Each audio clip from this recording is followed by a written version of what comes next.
도쿄에 나가 있는 황보현 특파원 연결합니다. 황보현 특파원. 네, 도쿄입니다. 예. 자, 결국 우려가 현실이 됐는데 오전 강요회의에서 화이트리스트 제외가 처리가 됐군요. 그렇습니다. 오전 10시부터 아베 일본 총리와 강요들이 참석한 가운데 강요회의, 즉 가기가 열렸는데 화이트 국가 리스트에서 한국을 제외하는 시행령 개정안이 10시 10분쯤 처리됐습니다. 화이트 국가들은 일본이 수출을 할 때 우대 조치를 해주는 이른바 우방국들입니다.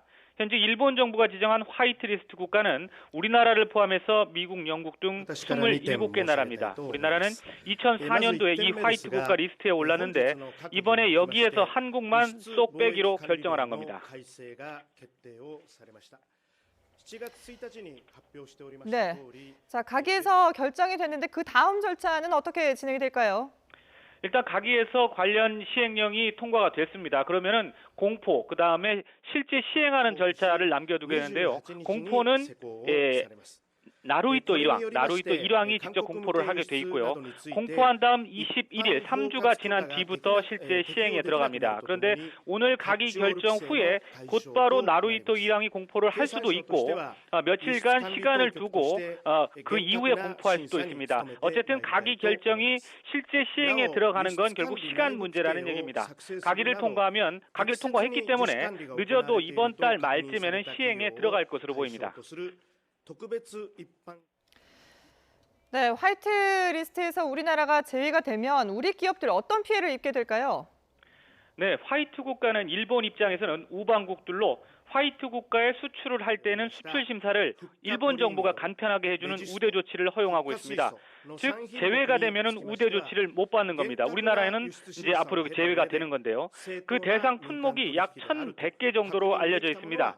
이전까지는 이 품목들을 일본 기업이 한국에 수출할 때 3년에 한 번 허가를 받고 일본 정부의 허가를 받고 간편한 절차를 거쳐서 수출하도록 허용이 됐었습니다. 하지만 화이트 국가에서 제외가 됐기 때문에 실제 시행이 되면 앞으로는 건별로 매번 일본 정부 허가를 받아야 하는 겁니다.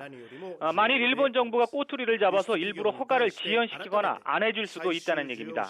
그렇기 때문에 일본 수입 의존도가 높은 우리 기업들이 일본 정부의 결정에 따라서 피해를 볼 수 있게 되는 겁니다. 특히 1,100여 개 중에 80여 개 품목 정도는 특히 일본 수입 의존도가 높은 것으로 전해졌습니다.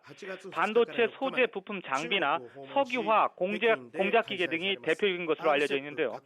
만일 일본 정부가 우리 기업에 일부러 타격을 주기 위해서 이런 제품들의 수출을 일부러 지연시키거나 아예 수출 허가를 안 해주면 우리 기업의 피해가 막대해지는 겁니다.